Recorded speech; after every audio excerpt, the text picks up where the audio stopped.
السلام علیکم ورحمۃ اللہ وبرکاتہ۔ 10 ذی الحجہ یوم النحر قربانی کا دن ہے۔ اللہ تعالیٰ کے پاس یہ بہترین دن ہے جس میں بڑے بڑے کام حاجی کو انجام دینے ہوتے ہیں۔ یہ مزدلفہ سے منا کے میدان میں جب آتے ہیں تو سیدھے جمرات پر پہنچتے ہیں، جمرہ عقبہ پر کنکری مارتے ہیں، اور یہ 7 کنکریاں ایک ایک کر کے ماریں، ایک مشت ایک ہی بار مارنے کے نہیں ہیں، اور ہر کنکری میں آپ اللہ اکبر کہیں گے،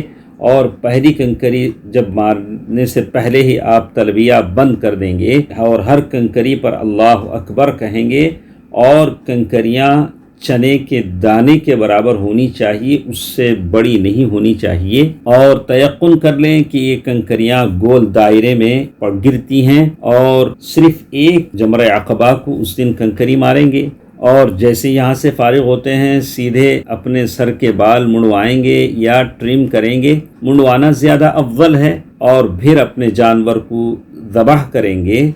جانور کی قربانی دیں گے اگر متمتع ہوں یا قارن ہوں، اور اس قربانی کو 11 ذی الحجہ 12 ذی الحجہ تک بھی آدمی ٹال سکتا ہے، ڈیلے کر سکتا ہے۔ جب یہ دونوں چیزیں ادا ہو جاتی ہیں تو ایک طرح سے احرام کی پابندیاں حاجی پر سے پارٹلی جزئی طور پر ختم ہو جاتی ہیں،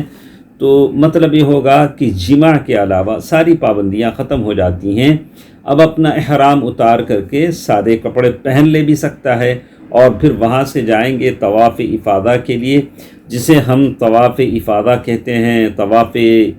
حج بھی کہتے ہیں، طواف زیارہ بھی کہتے ہیں، اور پھر اگر سعی بھی ان پر ہے تو وہ سعی بھی وہ کر لیں گے، اور اس طرح کے یہ اعمال ہیں جو 10 ذی الحجہ کو حاجی کریں گے۔ السلام علیکم ورحمۃ اللہ وبرکاتہ۔